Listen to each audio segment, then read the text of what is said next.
자, 11번 보겠습니다. 강화 일정 문제. 사실 제일 어려운 문제일 수 있어요. 그 학습이론의 일종인데 학습이론이 다른 말로 강화 이론이에요. 강화 이론. 그 말은 뭐냐면 내가 뭔가를 했는데 보상을 받아요. 그럼 그 행동은 강화가 돼. 반대로 처벌을 받아. 벌을 받아. 그러면 약화돼. 뭐 이런 논리에서 나온 말이에요. 강화이다. 그래서 그 강화라는 것이 이제 밑에 이제 여러 형태가 나와요.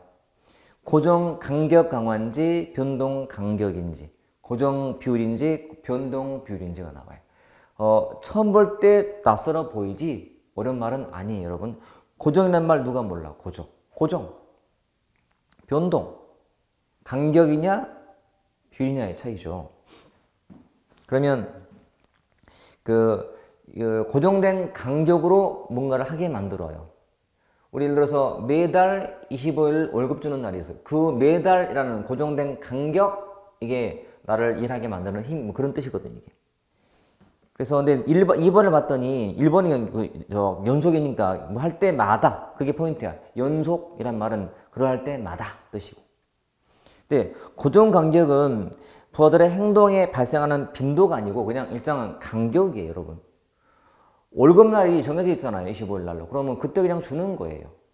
뭐 부하들의 행동에 따라 주는 게 아니고 그냥 주는 거예요. 그래서 2번이 틀린 거예요. 변동 간격은 간격이 따로 없는 거예요. 변동을 해요. 고정 비율, 비율이 정해져 있는 거죠. 고정 비율, 비율에 따라 주는 거니까. 그러니까 뭐 매달 뭐 이 전달 대비 뭐 10% 그럼 주는 거예요, 뭔가를. 그렇지? 고정된 비율. 변동은 그게 좀 불규칙해요. 그런 의미죠. 그래서 읽어 푸는 건데 해설 플러스 그 실1번 문제를 많이 읽어서 최대한 어디에 함정이 있는가를 좀 보고 공부하셔야 돼. 안 그러면 어려울 수가 있다. 웬만하면 이제 보고 쉽게 풀만한 건데 이거는 좀 시간도 필요하고 답이 확 다가오잖아. 아마 제가 좀 약간 장담하지만 처음 보는 분들은 이게 다 맞게 보일 거예요. 그래서 보고 좀 많이 반복하시라는 말씀 드리고. 자, 12번 공정성 이론이죠. 항상 기본은 남과 비교해야 돼. 비교해서 내가 보상을 덜 받거나 더 받을 때는 내 머리가 인지하기를 불공정이라 느껴. 그래서 행동이 유발되는데 같을 때 안 된다는 그런 말이에요. 그래서 밑에는 그걸 이제 풀어 쓴 거고. 물론 이제 그 내용을 봤더니 이제 이걸 풀었다 보니까 내가 좀 불공정하다 느낄 때에 밑에 여러 가지 전략들을 물어봤어요. 굉장히 좋은 문제 같아요. 내가 봐요. 여러분 같으면 내가 내 동기랑은 비교해 봤을 때 받은 보상이 더 작아. 그러면 더 해, 안 해? 더 안 해. 1번. 그렇죠? 근데 그 옆 사람을 내가 보고 배우는 게 아니고 중요한 거는 내가 공정하다고 느끼는 게 중요한 거예요. 그러니까 받은 것만큼 일하는 거야, 내가. 그래야 공정하다 느끼기 때문에. 내가 이번처럼 중고인물을 내가 이렇게 참고해서 배운다 해도 보상이 차이가 나는 의미가 없잖아요. 중요한 건 보상인데. 그죠? 인풋이라는 인풋, 아웃풋. 내가 투입하는 거하고 받은 보상을 갖고 지금 비교하다 보니까 이걸 지금 따져야지. 뭐 이 사람 배우는 게 아니야. 사람을 배우는 게 아니야. 나의 대응은 투입을 더하거나 아니면 뭐 더 달라고 한다거나 이게 필요한 거예요. 그래서 3번도 마찬가지.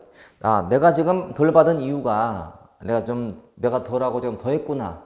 인풋, 아웃풋이 좀 그렇구나. 라고 느끼는 거고. 다른 사람을 찾거나. 내가 이 동기랑 비교할 때 내가 늘 그런 것 같아서 아예 딴 사람과 비교하면 돼요. 이런 식으로 되어간다. 단 12번도 쉽지 않다.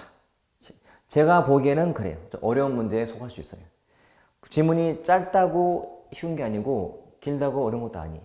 이런 것들은 읽고서 판단이 힘들어서 어려운 거예요. 자, 나머지는 그냥 쭉 보고 푸는 거죠. 보면 다 핵심을 묻고 있다.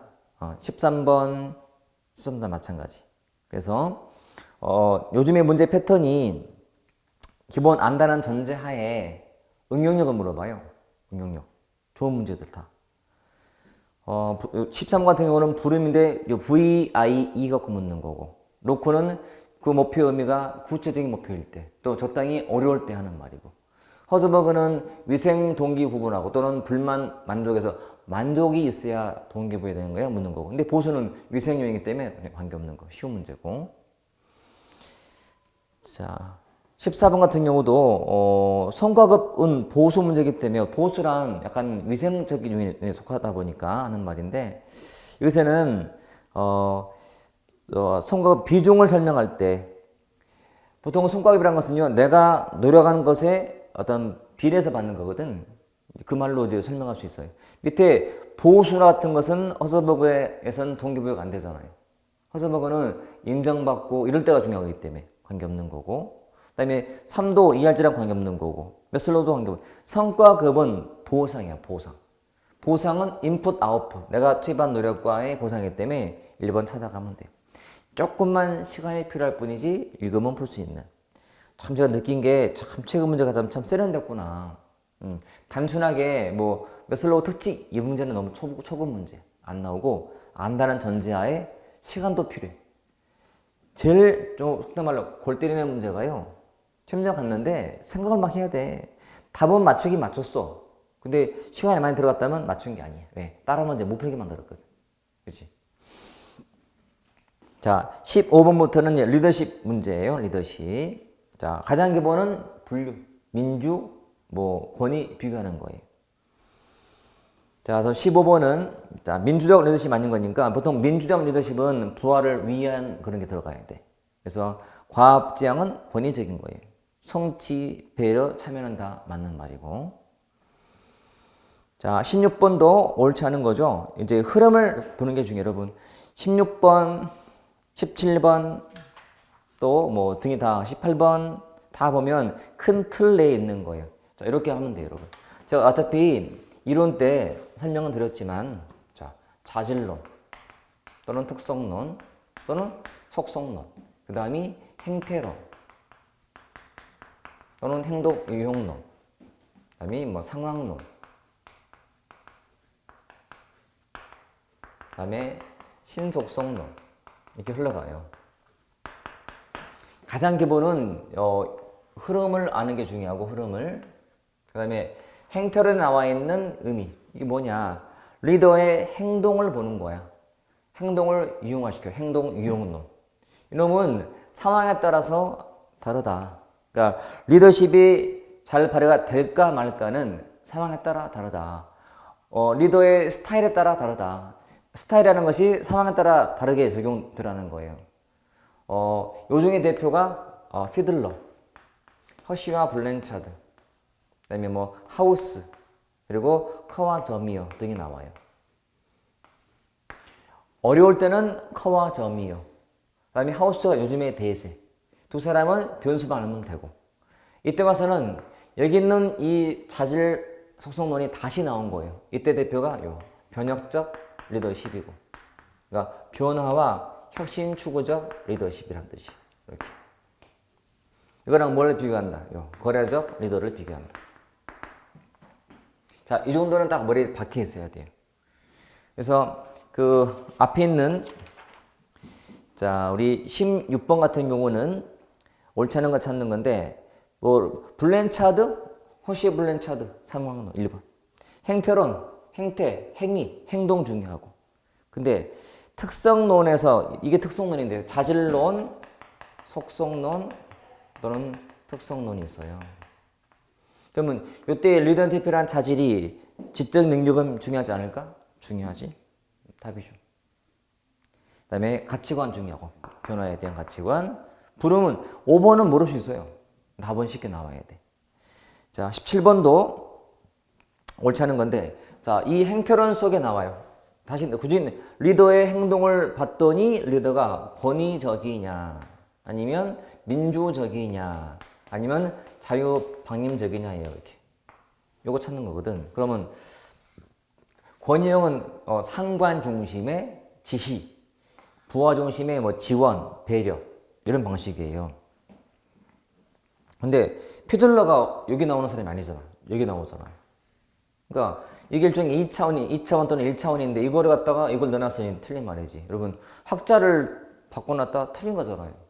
우리 그런 똑같은 거예요. 우리 저 TV에 나오는 프로그램 중에서 전참시에 나오는 사람 중에 김구라가 있나요?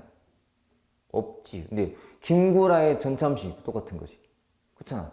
뭐 유재석의 1박 2일 틀린 거잖아. 이미 틀린 거예요. 학자가. 그렇게 풀면 아주 쉬운 건데 이걸 어렵게 풀었다? 문제가 있는 거지. 이 기본 틀이 안 잡혀 있는 거예요. 됐죠? 자, 허시아 블렌차드, 하우스. 특히 하우스 같은 경우는 그 중요시 4번 질문. 구조화 되지 않은 값을 할 때는 참여적 리더십. 플러스 역할이 뭐 할 때는 지시적 리더십이 필요해. 그거 포인트야. 역할이 뭐 할 때는 지시적 리더십이 효과적이고 구조가 안 됐을 때는 참여적 리더십이 효과적이고 포인트 잡는 게 중요해. 자, 18번 다 비슷해요. 자, 19번은 변화와 혁신. 여기 볼래요? 변화와 혁신 반대가 거래. 주로 나오는 말은 요거를 물으면서 이걸 집어넣어. 그때 들어갈 내용이 뭐냐면 주로 다 보상, 교환 이런 거예요. 자, 이런 단어가 보이면 얘의 특징이지 얘가 아니기 때문에. 그지? 그 밑에 그 19번에 1번 내용 봤더니 뭐가 보여요? 보상 보이잖아, 보상. 이거는 변혁과는 관계없고. 변화를 추구하는 것이 무슨 보상을 필요해요? 관계없지. 그죠? 자, 20번도요. 사실 20번 문제가 좀 어려울 수 있는 거예요. 일단은 1번 필요해. 피들러. 스타일에 따라 다르다. 스타일 파악하자. 그러니까 하나의 스타일이 모든 상황에 먹히는 건 아니야. 그치? 예. 우리 아빠의 스타일이 모든 자녀한테 먹히는 건 아니야. 우리는 되니까 받아주는 거지. 이렇게 다를 수 있잖아. 이게 상황에 따라 다른 것이. 하우스. 구조가 안 됐을 때는 뭐가? 참여. 아까 나왔잖아요. 그 문제고. 허시아 블렌차드. 성숙도고. 그럼 답은 4번 이겠네요. 됐지. 이것도 우측에 22번 문제랑 비슷한 거예요.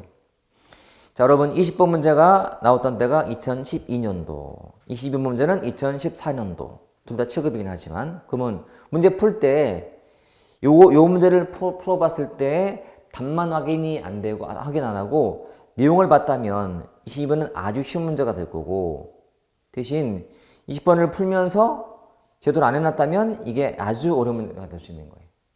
이거는 익히셔야 돼요. 그리고 기본이 뭐냐? 부하의 특성이에요. 자, 부하의 특성은 주로 대체물이 돼요. 보상에 대한 무관심이라든지 거리가 먼 건 중화물이 될 거고 그 해설처럼 22번 해설처럼 지시적 리더십, 지원적 리더십 이 구분은 좀 어려울 수 있어요. 여러분들은 그건 말고 그냥 대체물, 중화물 그 정도는 알고 있자 이거지. 알고 있자. 특별하게 뭐 많이 100% 책에 명확히 있는 것을 제가 뭐 굳이 더 언급할 필요는 없는 거잖아요. 그냥 설명이 필요한 것만 들으시고 나머지는 보고 익히자. 특히 여러분 지금 봤던 문제들 20번, 21번, 22번 요거만 잘 풀어도 답은 이만큼 다 거의 다 잡혔나 보시면 돼. 지금 저 책에 실리는 이 문제는 굉장히 대표를 뽑아놨지만 그 대표가 거의 다 알아보시면 돼. 새로운 것도 없이. 그래서 앞으로 대비해서라도 좀 많이 복습을 해놓자 이거죠. 자, 넘겨서 23번은 PR인데요. PR은 잘 안 나와요. PR은 단독 문제보다도 앞에 우리가 정책 의제 설정할 때 그때 나왔던 게 더 중요해요. 우리 기억나죠, 여러분? 동원형 때는 PR이 필요해요. 근데 내부 조건은 필요가 없어. 뭐 그런 내용이에요. 자, 24번 이사 전달 문제인데요. 이것도 그냥 너무나 쉬운 문제예요. 그리고 24번에 4번 지문이 거의 포인트였어요. 환류의 차단이 뭐냐? 의미가 뭐냐? 여러분, 환류라는 것은 잘못된 것을 고치는 과정이에요. 환류. 이게 막혀버리면 의사 전달의 정확성이 떨어지게 돼. 그쵸? 잘못된 거를 고치는 과정이 막혔어? 그러면 잘못된 채 있는 거잖아. 정확성은 떨어지게 돼. 대신 더 빨라지겠다. 절차가 하나 빠졌기 때문에. 자, 신속성은 제고, 정확성 조회. 답은 그래서 4번 가면 되게. 다 이런 문제가 3개나 나와, 3개나. 자, 25가 좀 어려워요. 네트워크 망인데. 이용은 조직 내 각 구성원이 다른 모든 구성원과 직접적 전달을 하는 형태로서 라고 나오죠. 벌써 사실은 어렵다고 했지만 읽으면 답이 나오지 않을까요? 왜냐하면 1번 앞에 그 내용에 모든 각 구성원이 모든 구성원과 직접 전달을 한대요. 이게 뭐야? 개방형 아니야? 개방형?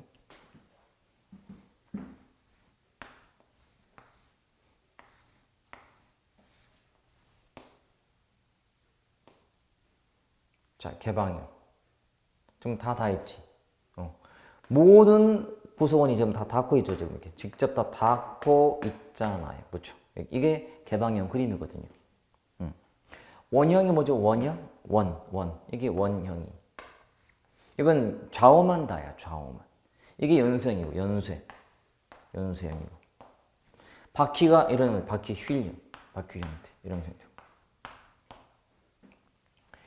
평소에 잘 안 나오는 문제가 나온 거예요, 이 당시. 그래서 좀 낯설했지만 사실은 속에 있는 힌트가 들어있는 거예요. 그러니까 여러분, 처음 보는 문제가 나오더라도 당황하지 마시고 그 안을 잘 보시면 보여요. 그래서 평상시에 어휘력이 참 중요한 거예요. 그 어휘를 풀 수 있는 능력이 필요한 거지. 암기 않더라도 답은 볼 수 있기 때문에.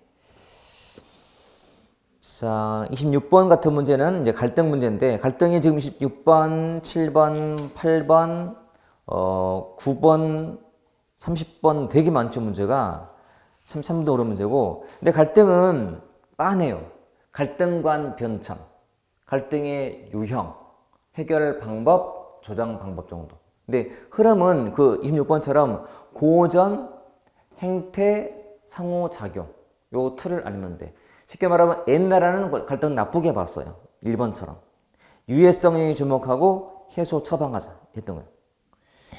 행태주의 와서는 수용을 해요. 불가피하다. 갈등이란 피할 수 없다. 수용하자고 봤지. 니용처럼 조직발전의 원동력으로 본 것은 현대 와서였어요. 답은 그래서 2번. 다 이런 패턴이야. 그 다음에 3처럼 갈등 관리하자는 것은 조성하자는 것은 순기능에 입각해서 하는 말이야. 순기능에 입각해서. 로빈스가 이제 세 가지로 분리했던 거고. 자, 17번도 사실 읽고 푸는 거라서 여러분, 이거는 제가 늘 강조하는데요. 갈등 문제는 26번을 빼면 다 읽고 푸는 거예요. 읽고. 뭐, 분업 관련된 예방하려면 직급 교육과 인사 교류 한다거나. 그러니까, 여러분, 업무가 쪼개질수록 갈등이 커져요. 그때는 교육을 하면 돼, 교육을. 자원이 인수하다? 그럼 자원을 확보하거나 아니면 자원을 주는 기준을 만들면 돼. 그럼 갈등이 없지. 또 침체를 극복하기 위해서는 갈등을 조정할 필요가 있어요. 됐죠? 근데 5번처럼 상호 의존성 때문에 갈등한다면 접촉을 많이 해야 돼. 여러분, 접촉할수록 갈등이 생기지. 최대한 안 만나게 해줘야지. 이거잖아, 지금. 친구가 저는 A라는 친구, 저 A라는 사람이고 B와 C가 있어요. 둘이 갈등 관계야. 그럼 둘은 최대한 안 보게 해주는 게 좋아, 내가. 그래야만 갈등이 없었지. 그런 의미.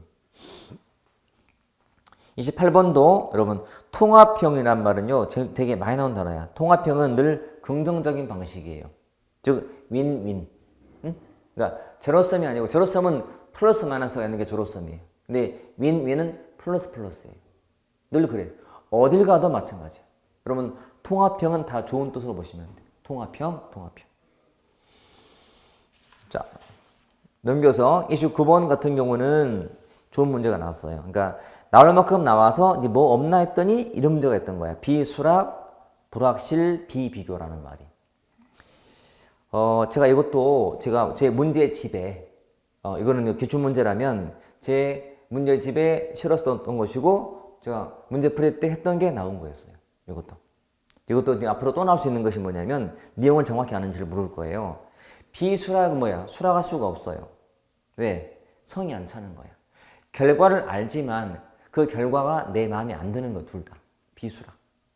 그 다음에 비비교는 결과는 알겠는데 뭐가 좋은지 모르는 거예요. 비교가 안 돼. 뭐가 좋은지가. 불확실은 결과가 불확실해요. 이런 상태. 그래서 내용을 좀 정확히 꿰고 있죠. 그 30번의 토마스의 그 문제가요 참 많이 나왔던 문제였어요. 한때. 자, 책에 들어있는 아마 그림이 좀 떠오르면 좋을 텐데, 그림이 이런 식으로. 자, 상대방과 자신. 자, 이런 식의 방안이에요. 이 말은 서로의 이익에 무관심해. 이걸 회피라고 해요, 회피. 이놈은 둘 다 이익에 관심 많죠. 협동 또는 협력이라고 하고. 이놈은 상대방이 이익을 더 챙겨주고 자신이 좀 양보하는 것. 이거는 순응 또는 수용한다라고 해요, 수용한다. 이건 반대로 내 이익을 더 챙기면서 상대방이 좀 희생을 강요할 때. 이거는 경쟁이라고 해. 이거는 중간인 타협이고 타협. 이렇게. 그래서 그 밑에 해설처럼 그 용어를 찾아가면 돼요. 누구든지 시험에 나오면 이거 읽고 풀 수 있어요. 공부를 좀 했다는 사람들은 다 조합이 가능하니까. 이렇게 받으시면 되고. 자, 31번 같은 문제는요, 읽고 푸는 거예요. 그러니까 순기능하는 갈등을 조장하자. 이게 현대 입장인데, 어떻게 하니까?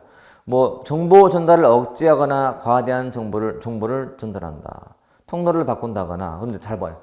갈등을 야기할 만한 결정을 하면 갈등이 생겨 안 생겨요? 다시, 갈등을 야기할 만한 결정했다. 그러면 갈등이 있는 거잖아요. 근데 갈등을 야기할 만한 결정을 연기했다. 그러면 갈등이 안 생기는 거지. 조정이 아니잖아요. 국어 문제다, 국어 문제. 관계의 재설정, 구조의 분화. 분단될수록 갈등이에요. 남북 분단 때문에 갈등인 거. 이렇게 보시면 돼. 됐고. 자, 32번도 읽고 푸는 문제인데 보세요. 32번이 2017년도 국회 8급 문제인데 그 속에 사를 봤더니 뭐가 있어요? 거기에 비수락, 비비교 불확실히 보이죠. 이거는 아마 쓱 넘어갔을 거예요. 문제 풀다가 32번의 답이 2번인데 통로 변경하다가 이게 뭐지 이럴 수 있어요. 이것도 쉽지 않은 문제긴 한데 근데 1번은 기본 지문이요. 그 다음에 3도 이론적인 흐름이잖아요. 고전적 역기능. 행태론적 와서는 불가피 수용. 현대 와서 상호 작용 관점인데 숙민인적 갈등은 조장하자는 거예요.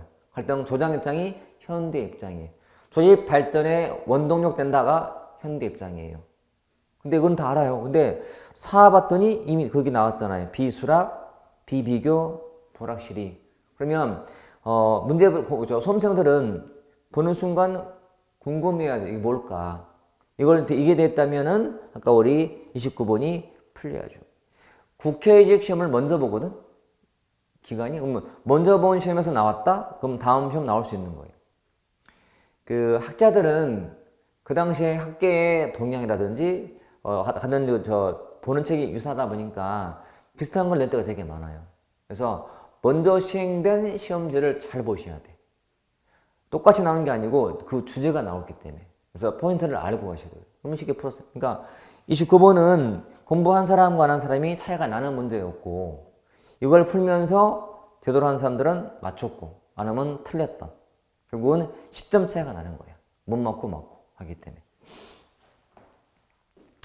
자, 3번 문제도 아까 우리 이 문제는 잠깐 앞에 쓰던 말이 있었지. 28번 문제를 보시면 통합형 협상. 통합형은 제로섬이 아니라 했지. 윈윈. 저 비슷한 거야.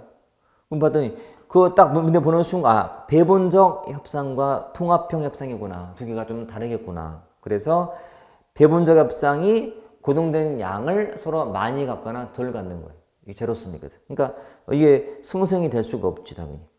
승승이 뭐라고? 통합형. 윈윈. 봐요. 이미 나왔던 게 또 나왔을 때 그거 할 때 해놨다면 이거는 바로 푸는 거 아니? 그죠? 그러니까 절대 기출문제를 무시하면 안 돼. 혹 어떤 분은 뭐 기출문제가 자꾸 무슨 경향이 변했다 이런 식으로 호도하시는데 그건 아닌 것 같아요. 제 생각에는. 기출문제는 포장지가 바뀌는 것이지요. 내용은 똑같아. 그리고 답은 쉬워요. 그래서 우리 하는 것만큼은 정확히 좀 정리할 필요가 있다는 거예요. 넘겨서 34번, 35번은 권력 문제인데 잘은 안 나오는데 최근 나와서 한두 개 언급됐을 뿐이에요. 자, 이렇게 이것도 그림 하나 그려놓으시면 되게 편해요.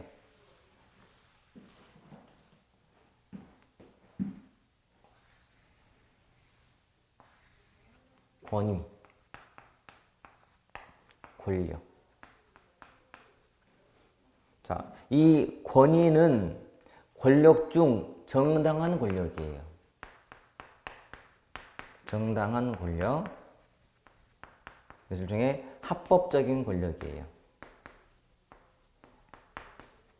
이건 주로 그 사람의 공식적인 어떤 지위에 또는 직위에 기반한 거예요.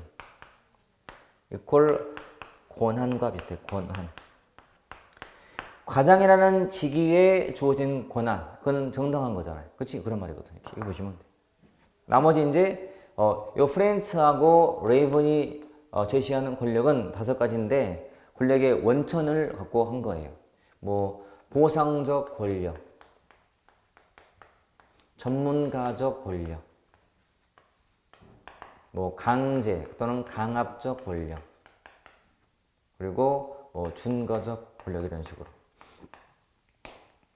책에 있는 그 문제에 있는 그 내용이 이렇게 나온 거예요. 그래서 프렌츠하고 레이븐의 그 권력 유형이 원천 아닌 거 물어봤잖아. 준거, 전문성, 강제력이고 상징은 없잖아요. 이거 무난한 문제. 그리고 35도 그런 문제였고요. 그래서 35를 푼 사람이라면 4는 당연히 맞춰야 되고 해설에 있는 그 내용은요. 앞으로를 위해서 준비한 거예요. 그러니까 앞으로 그 해설 보시면 34번에 효과적 행사 방법을 묻지 않을까. 근데 물으면 아주 어려운 문제가 될 수 있어요. 그래서 그 방법을 갖다가 암기하지 마시고 시간이 된다면 이건 좀 순서를 뒤에 보시면 돼요. 급하면 나중에 보시고 시간이 많다면 지금 보시되 암기보다도 거기는 힌트를 갖고 있어야 돼. 만약에 보상적 권력이다 그러면 지시사항의 준수 여부, 실행 가능한 지시, 바람직한 보상. 보상은 쉬워요. 그러면 핵심은 지시. 그러니까 지시만 알면은 내가 보상적 권력을 고를 수 있게 해놓으면 돼. 지시를 했을 때 잘 해야 될 거 아니야, 이거를. 그러면 보상해 줄 거니까. 이런 논리거든요. 그러면 되는 거예요. 그렇게 해서 받을 것. 자, 36은 MBO인데요. MBO. 목표 관리. 핵심은 참여다. 여러분, 제가 수업할 때 제일 강조하는 게 뭐예요? 단어. 또 주제가 주는 키워드 강조해요. MBO. 목표 관리.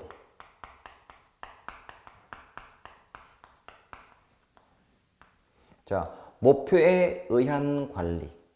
목표를 설정할 때부터 평가시까지 모든 과정에 부하가 참여. 부하의 참여. 참여이기 때문에 분권적 관리, Y 이론적 인간, 사기 제고 도움이 되고. 근데 이 목표는 단기 목표고. 단기적이고, 그리고 계량적 목표. 이렇게.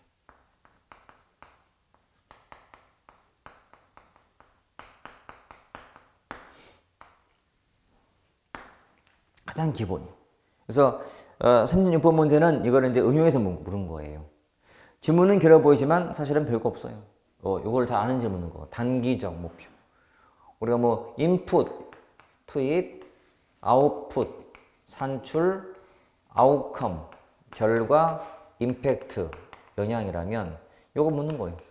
단기란 이걸 말해. 인풋에 아웃풋에 이게 단계적인 거는 단기. 아웃컴은 더 길어요. 임팩트는 더 길어요. 이렇기 때문에 이거 구분하는 문제예요. 자, 7급답게 응용을 물어봤고 대신 답은 보면 쉽게 나오는 문제라서 참 좋은 문제. 자, 37번도 내나 MBO. 자, 1번처럼 참여기 때문에 동기, 사기. 주목구구식이 아니라 뭐 관리 행위를 그러니까 비효율적인 관리를 배경하는 거예요. 성과를 중시하고.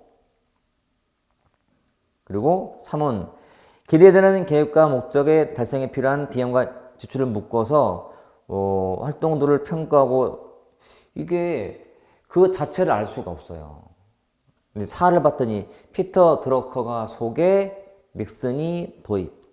자, 1과 2는 쉬운데 3, 4가 어렵고 4처럼 학자가 나왔는데 암기 안 되면 틀려요. 그리고 이런 게 필요하지.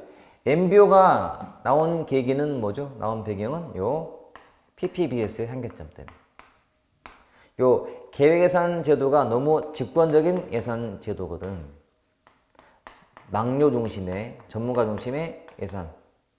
그러면 참여가 잘 안 돼요. 참여를 시키자. 참여 예산 제도거든. 개선이 하는 거거든. 실무자가 짜는 거니까. 그래서 4는 암기하시고 드러크하고 닉슨은 그리고 3이 계획예산의 내용이니까요. 그래서 굉장히 함정을 많이 파놓은 그런 문제. 그래서 큰 배경을 아는지가 중요한 문제. 자, 38부터 40은 TQM 문제.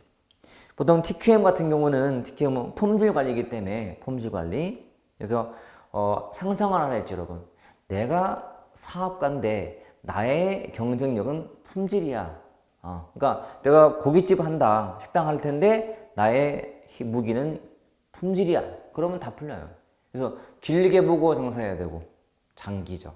그다음에 품질이 좋다 나쁘다는 고객이 결정하게 되고 고객 지향. 고객을 받아들여서 개방된 체제고, 그렇죠? 과정을 중시하고 이런 거거든 이게 TQM이. 그래서 38이 그런 문제. 그래서 1번 모든 구성원들은 한편은 공급자이면서 또는 고객의 역할을 하게 돼요. 내가 고객이 돼보는 거야. 이 가게가 왜 마음에 드는지 안 드는지 해보는 거예요. 근데 2번처럼 단기? 말이 안 돼. 장기거든. 이런 품질 관리의 핵심은 장기야, 장기. 길게 본다는 거죠. 길게 본다. MBO랑 비교해놨죠. MBO와는 다르게 외향적, 개방된 체제. 고객이 중요하고. 그 다음에 분권화를 추구하지만 개천제를 완전한 폐지도 아니고. 자, 4번 질문은 처음 나온 질문이었어요. 하지만 답이 이번에 아주 쉬웠어요. 아주 쉬웠어요. 난이도 하. 보자마자 엄청 쉽게 나온 거예요. 지문 4개가 다 생소해. 근데 하나가 아주 쉬워. 답이지. 아주 쉬운 문제, 이거는. 다음 중 이탈리아의 행정제도와 관계없는 거. 우리 어떻게 알아, 이탈리아 제도를. 그치? 근데 1번, 2번, 3번 모르는 게 나와. 근데 3번을 봤더니 우리나라 무슨 막 제도가 나와. 다음 중 뭐 이탈리아에서는 농기구가 아닌 것은 막 해. 거기다가 집어넣어. 쉬워? 이런 식으로 하고. 그러니까 알면 쉬워지는 거야. 모르는 게 어려운 거지. 그러니까 읽고서 그냥 이거 보면 되는 거예요. 자, 29번 비교 문제. 자, 전통적 관리와의 비교죠. TQM. 1번 봤더니 전통적 관리가 기능을 중심으로 구조화 밑줄. 기능 구조예요. 이퀄 관료제 또는 기계적 구조. 근데 TQM은 절차 중심. 전통 관리가 개인의 전문성. TQM은 팀별. 3. 전통 관리가 위에서 결정. TQM은 뭐 정확한 정보 소유, 절차 변화, 사람들이. 근데 4 봤더니 전통적 관리에서는 낮은 성과의 원인이 관리자 책임인지, TQM은 개인 책임인지인데 지금 바뀌어 있죠, 여러분. 전통적 관리란 것은 이거예요, 지금. 관료제, 분업, 계층. 일단은 책임이 개인이에요, 개인. 근데 TQM은 이런 거 수평 구조이기 때문에 여기 팀장급인 관리자가 중요한 거예요. 이렇게. 자, 읽고 푸는 문제. 40번도. TQM과 MBO 비교로 오는 것은. 둘 다 참여 중시. 그래서 둘 다 Y. 그다음에 TQM이 분권, MBO가 아니야, 둘 다 참여잖아. 참여니까 당연히 분권이지. 참여니까 분권. TQM이 내부 효율, MBO가 고객 만족. 바뀌어야 돼. 이런 문제가 나오면 TQM이 나왔다. 얘는 무조건 비교하는 게 두 가지예요. 그러니까 비교하는 것이 MBO가 있고, 그다음에 전통 관리가 있고. 비교하시면 되거든. 쉬운 문제였어요. 자, 41번은 조직 발전 문제. 자주 안 나오지만 나온다 하더라도 여러분 이 문제 자체보다도 큰 그림을 먼저 그려보셔야 돼요.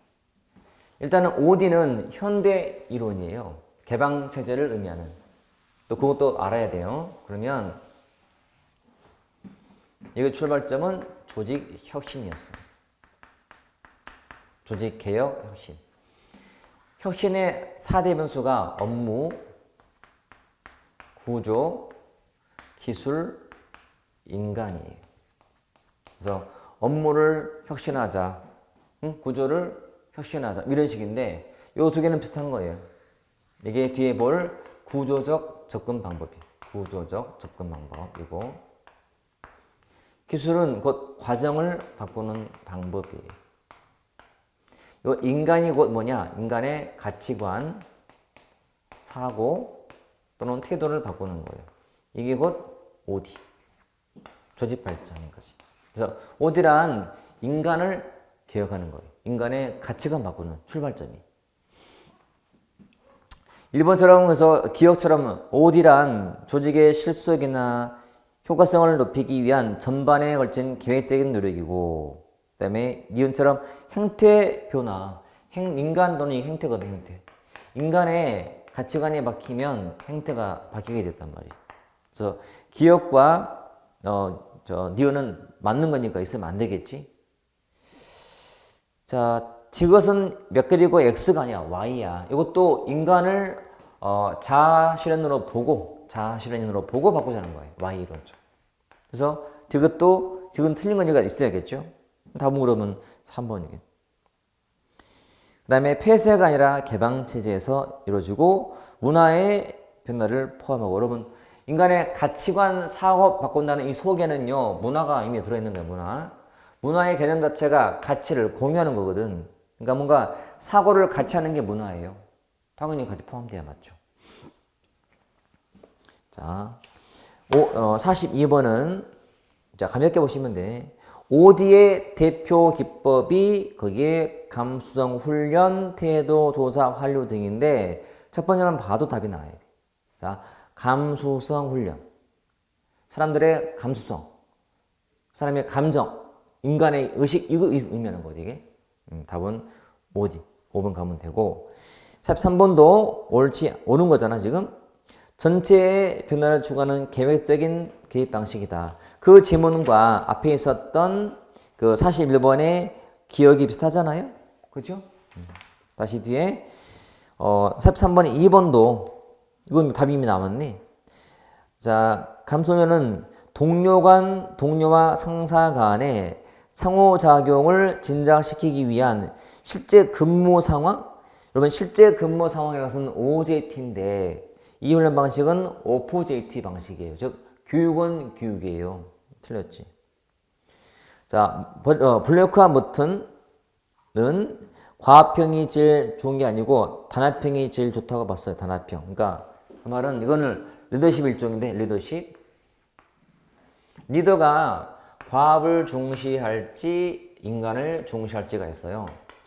블레이크하고 무튼의 관리망 이론인데 5가지가 나와.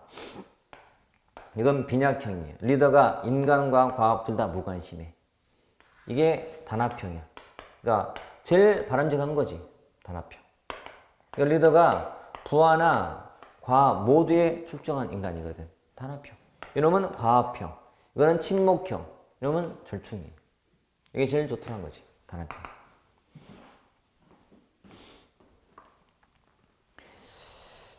자, 됐죠? 그래서 그는 문제를 이제 개념을 알아버리면 답은 바로 나오는 거고, 밑에 2, 3, 4 때문에 고민할 필요가 전혀 없는 거예요. 근데 1번을 몰라버리면 다른 것 때문에 헤맬 수 있어요. 특히 막 3번 헤맬 수 있어요. 2번도 전체를 공부했다는 전제하에 나와서 쉬운 것이지, 문제가 좀 공부가 좀 덜 된 분들은 그 자체도 어려워요. 그러니까 아주 쉽다는 볼 수가 없어요.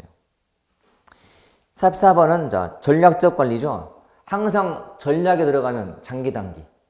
무조건 장기야. 그래서 1번 답이 바로 나와요. 거의 다. 기억하세요? 행정학은 전반적으로 전략자가 들어가는 다 장기 관점이라고 보시면 돼요. 답은 금방 나오게 돼 있어요. 자, 45는 자, 수학 분석인데요. 수학시 뭐의 약자다? 스트렝스, 위크니스, 어퍼튜니티, 스레트, 이 박스의 해설처럼. 그래서 각각의 조직의 역량인 강점, 약점과 환경 요소인 기회와 위협을 적당히 조합하자는 거거든요. 근데 밑에 해설처럼요, 참 이게 어려운 말이 있어요. 자, 일단은 저 조합이 SO. SO는 강점을 가지고 기회를 살리는 공격. 자, WT는 방어 전략인데 약점을 보완, 위협을 피하고 방어. 상상해 보세요. 공격하자. 그 말은 강점을 갖고 기회를 잡는 거예요. 방어는 약점을 보완하고 위협을 피하는 거예요. 방어야. 공격 방어. 그렇지? 그러면 두 개는 됐어. 나머지 이제 하나는 다양화고 하나는 방향 전환이야. 자, 다양화. 자, 다양화란 강점이 있는 때 하는 거고, 그다음에 방향 전환은 약점이 있을 때. 이거는 방향 전환이야. 단순하지만 약점은 방향 전환. 이렇게 약방 동그라미, 약방 동그라미 쳐놓고. 됐지? 이거는 이제 강다니엘 이렇게 기억해 놓죠. 다양화할 때 강점 다양화. 뒤에 가서는 쉬워. 공격 방어. 그다음에 다양화 방향 전환. 요거 물어 놓으셔야 돼요. 처음 나왔지만 또 나올 수가 있어요. 나머지는 쉬워. 요거만 좀 어려웠던 거예요. 그래서 45번에 4번을 봤더니 약점과 기회가 어디 나와요? 방향 전환이잖아. 방어가 아니고. 방어는 뭐 어떨 때? 약점, 위협 있을 때 하는 거니까. 자, 45 같은 경우는 암기가 좀 필요한 거예요, 여러분. 단계별 위기를 암기하셔야 돼. 단계도 중요하지만. 지금은 이제 단계지만. 자, 책에 넣어서 1단계는 창조 단계, 2단계는 지시 단계, 3단계 위임, 4단계 조정 단계, 5단계 협력 단계인데 그 중에서 통제 위기는 자, 느낌이야. 통제를 할 수가 없대. 왜? 자율성을 줬거든. 그렇죠? 그 자율성을 참 위임을 줬거든. 그러니까 답은 3이 나와야지. 위임을 주면 통제가 안 되거든. 그런 말이니까. 자, 47번 문제는 진단 문제인데요. 이것도 정말 나올 때 다 놀랐지. 근데 가만 봤더니 답이 있네. 왜냐면 문제가 종합 진단을 찾는 거, 아닌 거 찾는 거잖아. 종합반, 단과반 하듯이. 그래서 뭐 관리, 부문, 서비스나 프로세스, 문화, 진단, 인력인데 여러분 부문 진단, 부문은 단위가 좀 커 작아. 작은 거고 종합은 큰 거거든요. 그래서 부문이란 말과 종합이 딱 달라요. 이렇게 푸는 거라고. 근데 조합이 참 아예 그냥 사악해. 1번에 놓는 거예요. 오답을. 답을 갖다가. 그러니까 넘어가라 이거지. 관리 부문 그냥 쏙 넘어가. 나머지는 답이 안 보여. 그래서 크게는 뭐 설명되어 있지만 종합적 진단 말고 부문별 진단, 과제별 진단 나와요. 부문 진단, 과제 진단. 그 세 가지야. 종합 진단, 과제별, 그 다음에 뭐라고? 부문별 진단할 때. 요 세 가지 구분하는 거였어요. 지금 46번도 국회 8급, 7도 국회 8급. 이렇게 국회직이 문제가 나올 때 취업직 문제가 종종 나올 때가 있다. 쉽지 않겠죠, 당연히. 그래서 아예 경쟁력이 심한 그런 시험 문제는요, 아예 세게 내버려. 그만큼 점수를 확 차이가 나게 하려고. 그래서 정말 장담이 안 되는 그런 시험지라 보시면 돼. 됐죠? 자, 쉬었다 보실게요.